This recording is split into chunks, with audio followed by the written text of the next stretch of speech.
ازيكم حبايبي عاملين ايه؟ ان شاء الله هنعمل مع بعض النهارده اكله جميله قوي، اكله شعبيه واكله كل بيت مصري بيحبها، وهي الكشري المصري مع الدقه مع الصلصه. وان شاء الله هنبدا مع بعض. بسم الله الرحمن الرحيم. هنبدا نجيب معانا بصلتين مفرومين فرم رفيع، مع شويه زيت، وهنحطهم نحمرهم لحد ما يدون اللون اللي هو الذهبي الجميل الغامق شوية، عشان يخلط معايا مع الرز اللي هحطه عليه. وبعد ما حمرنا البصلة هننزل بقى بالمية بتاعتنا، والمية اللي هننزل بيها هتبقى نفس مقدار الرز والعدس. بمعنى لو حاطة كوباية رز هنحط مع كوباية الرز نص كوباية عدس، لو كوبايتين رز هنحط كوباية عدس، وفي الحالة دي هنحط لو كوبايتين رز وكوباية عدس هنحط 3 كوبايات مية، وبنزود شويه ميه صغيرين عشان خاطر السوا. بعد كده هننزل بالتوابل بتاعتنا اللي هي نص معلقه كمون، الملح بتاعنا، هنحط شويه فلفل اسود، وهنقلبهم ونسيب الميه تغلي معانا شويه. وبعد كده هنضيف عليها العدس بتاعنا. تمام. كده ضفنا العدس دلوقتي بتاعنا، وهنسيبه يستوي في الميه دي لحد ما يستوي نص سوا او تلات ارباع سوا. تلات ارباع سوا اللي هو العدسايه تبدا تقسم معاكي كده عشان ياخد بقيه سواه بعد ما نضيف الرز معاه. بعد كده هنغسل طبعا الرز ونضيفه على العدس كده. انا بحب اعمله في حله واحده عشان بيبقى طعم الرز اجمل، بيشرب من طعم العدس كده وبيديكي طعم جميل قوي، غير ما بسلق كل حاجه لوحدها.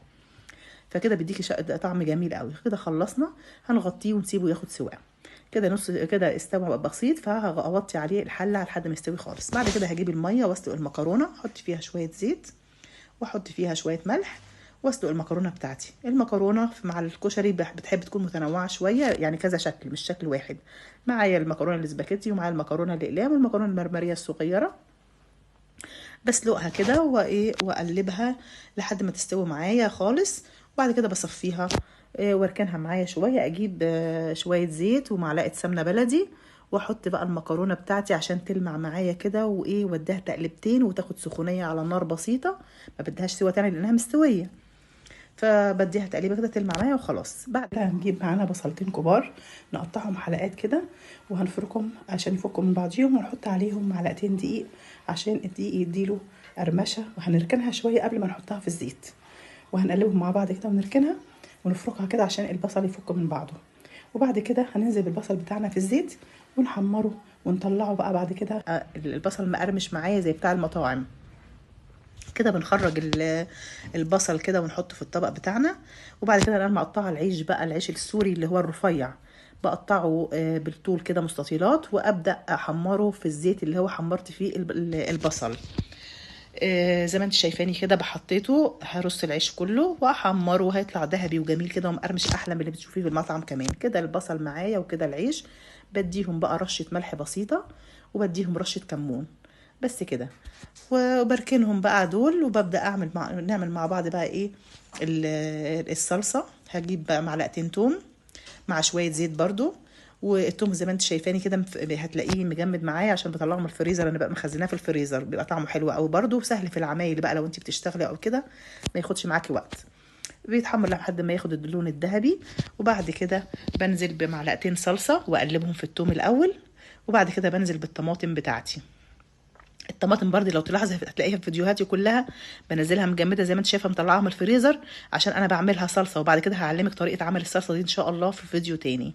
بحط بقى الملح وبحط الفلفل الاسود بس كده على الصلصه، وبسيبها تستوي مع بعضها كده. وفي الاخر بضيف لها شويه ميه عشان ما تبقاش تقيله قوي.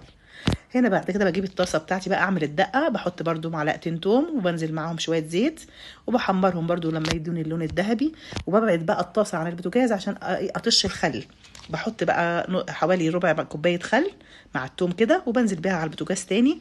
واحط بقى شويه كمون، وبحط برضو شويه ملح، وبحط معلقتين شطه او معلقه حسب انت ما تحبي بقى الحراقه قوي او مش حراقه.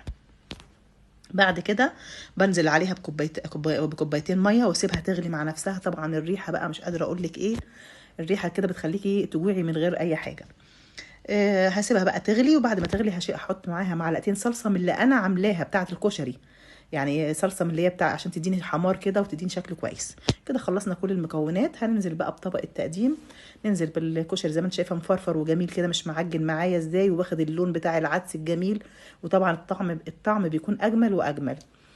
هنرص الرز الاول، وبعد كده هجيب المكرونه برضو اللي انا سلقتها وقلبتها في السمنه، واحطها فوق العدس بالشكل ده كده، فوق العدس والرز.